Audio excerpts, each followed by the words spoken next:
안녕하십니까. 손병훈 목사입니다. 이번 강의에서는 이제 근로자가 사업장에서 산재가 발생했을 때 손해배상에 저희가 일명 말하는 공상을 어떻게 해야 될지에 대해서 실무적인 방안을 설명드려 보도록 하겠습니다. 먼저 산재가 이제 발생할 경우에는 근로복지공단을 통한 산재보험급여 신청을 하게 될 것입니다. 그래서 제 근로자가 신청을 하셔야 되고요. 그래서 일반적으로 회사에서 어떻게 처리해 줄 거냐 여러 질문이 있는데 원칙적으로는 제 근로자가 신청하는 것이 원칙입니다. 그래서 제 근로자가 근로복지공단을 직접 방문해서 신청하는 방법 또는 병호 업무과를 통해서 하는 방법 또는 노무사 등 대리인을 통해서 접수하는 방법이 있습니다. 근로복지공단을 통해서 보상을 받을 수 있는 급여를 보시면 요양급여, 그리고 휴업급여, 그리고 장애급여, 유족급여 및 장애비 등이 있습니다. 유의하실 것은 이제 산재보험을 미가입하였던 사업장이거나 또는 미가입한 기간 중에 발생한 사고를 하더라도 실질적으로 근로를 제공해서 근로자임을 확인받을 수 있다면 산재보험급여를 수령받을 수 있습니다. 그래서 이 부분에 대해서 많이 질문을 주시는데요. 이런 경우는 이제 어떠한 이유로 인해서 산재를 미가입했거나 또는 근로를 제공한 첫날, 초일에 발생한 산재와 같이 아직 보험 처리를 못한 상황에서 발생한 사고일 경우에 많이 질문을 주십니다. 이런 재해를 이제 미가입재해라고 하는데요. 이런 미가입재해를 했을 때는 회사의 일부 페널티는 존재합니다. 그래서 산재보험 미가입 사업장 또는 미가입한 근로자에게 지급된 산재보험급여에 대해서 일정한 페널티를 부여한다라고 보시면 될 것 같습니다. 페널티 내용을 보시면 지급된 보험급여 금액의 100분의 50% 해당하는 금액을 사업주에게 부과하게 됩니다. 그래서 하지만 이러한 경우라 하더라도 실제 납부해야 했던 산재보험료의 5배를 초과할 수 없도록 제한을 두고 있습니다.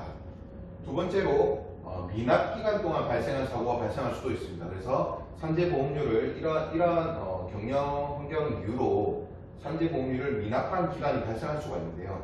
이런 미납기간 동안 발생한 사고에 대해서도 산재 처리는 가능합니다. 하지만 페널티로서 지급된 보험급여 금액의 100분의 10을 징수하게 됩니다.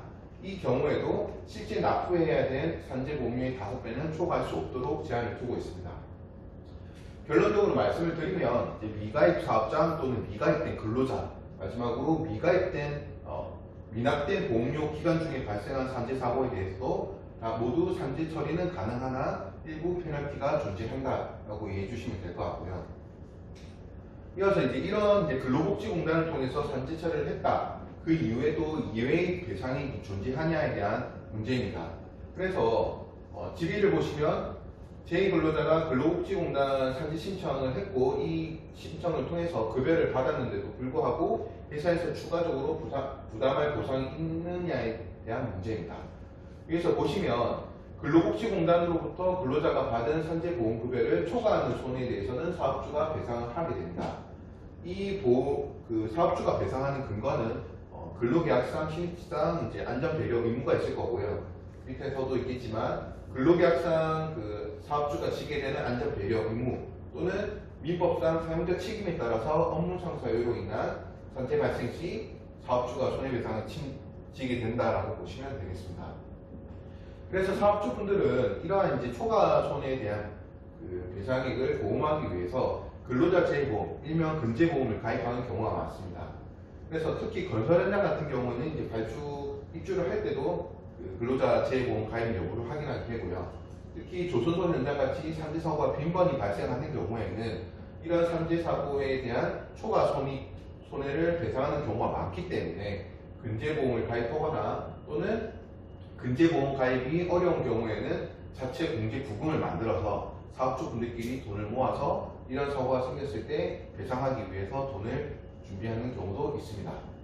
이렇게 근로자 재보험을 드는 이유가 있고요. 여기서 유의하실 거는 회사에서 단체보험을 드는 경우가 있습니다. 이런 단체보험 같은 경우에는 상해보험으로서 이런 근재보험과 성격을 달리하기 때문에 이 단체보험을 들었다고 해서 그리고 단체보험상 나오는 보험금을 근로자에게 지급했다고 해서 이 초과하는 손해를 모두 이행했다 볼 수는 없습니다.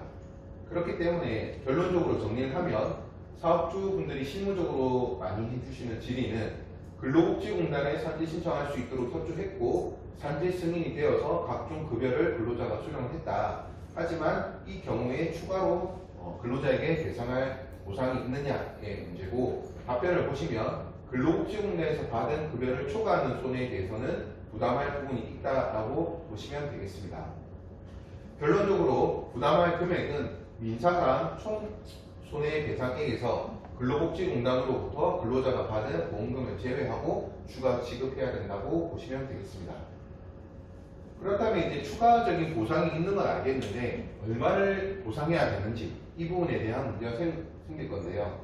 보시면 추가적인 보상 금액을, 특히 저희가 말하는 공상 금액을 산정하기 위해서는 민사상 총 손해액이 얼마인지를 산정하셔야 됩니다.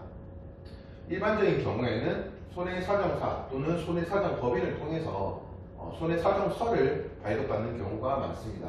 그래서 손해사정서는 해당 근로자의 산재사고로 인해서 발생한 총 손해액을 산정하고 여기서 근로자 과실을 반영해서 과실상계한 후 근로복지공단으로부터 받는 보험급여액을 항목별로 공제하는 손익상계를 해서 최종적인 남은 손해액을 사정하게 됩니다. 이런 경우와 같이 손해사정사 또는 법인을 통해서 손해사정서 발급을 받게 되시면 객관적인 손해액을 확정 지을 수 있기 때문에 분쟁을 예방하실 수가 있습니다. 그리고 유의하실 점은 이런 이제 객관적인 손해사정서 발급뿐만 아니고 그냥 단순히 일정액을 주고 합의한 경우가 상당히 많습니다. 이러한 경우를 하더라도 반드시 합의서 또는 공상합의서를 작성하셔야 추후 분쟁을 예방하실 수 있습니다. 일반적으로 저희가 공상처리라는 단어를 많이 쓰는데요. 여기서 유의하실 점을 보시면 산재 보상을 함에 있어서 공상이라는 단어를 많이 사용하고 계신데 1번과 같은 경우는 매우 조심하셔야 됩니다. 그래서 산재 신청을 하지 않는 여러 가지 이유가 있겠죠. 이 산재 건수를 올리지 않거나 또는 산재 발생 사업장으로 등록되지 않기 위해서 산재 신청을 하지 않고 일부 금액을 줄 테니 모든 보상 관계를 정리하자라고 하는 경우에는 이러한 공상처리 같은 경우는 그 산업안전보건법에서 금지하고 있는 산재 은폐에 해당되기 때문에 불법입니다. 그렇기 때문에 이 경우 같은 경우는 산업안전보건법상 형사처벌 가능성이 매우 높습니다.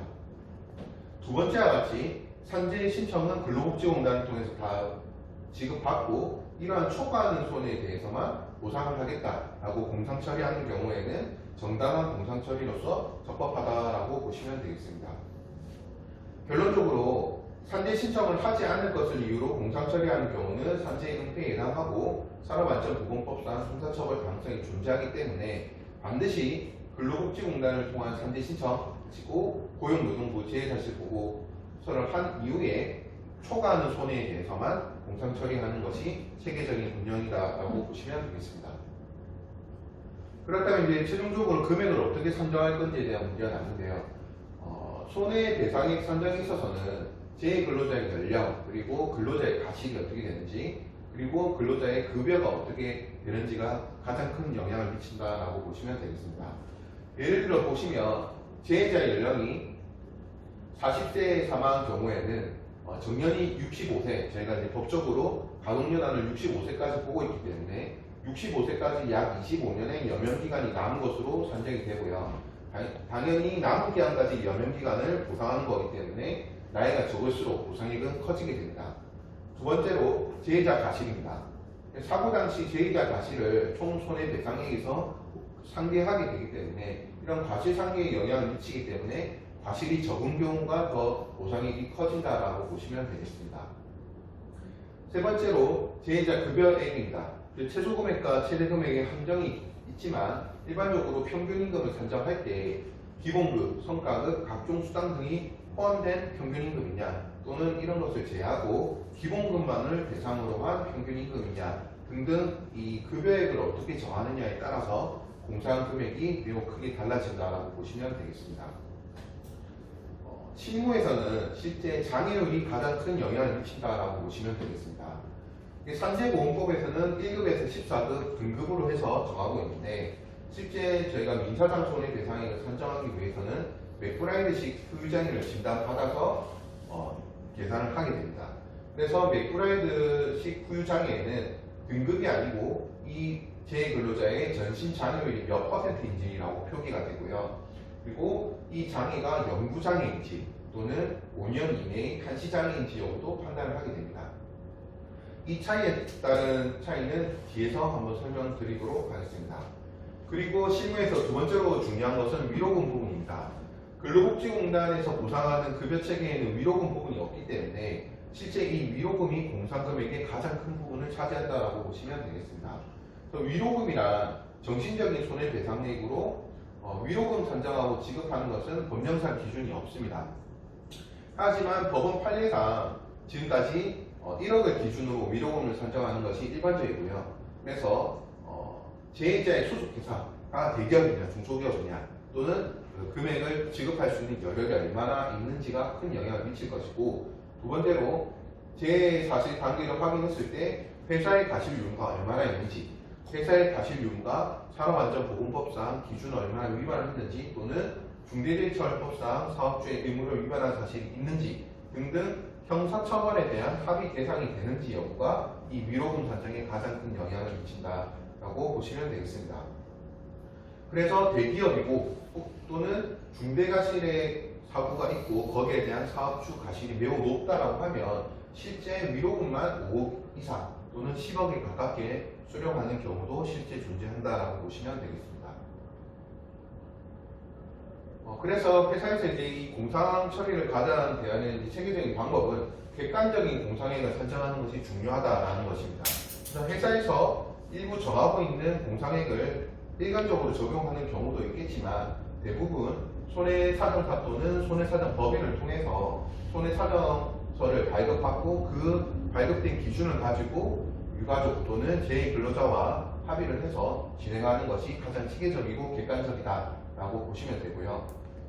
추가적으로 아까 말씀드린 것과 같이 합의서 또는 부재소 합의 등 합의서를 정확하게 작성하는 것이 중요합니다.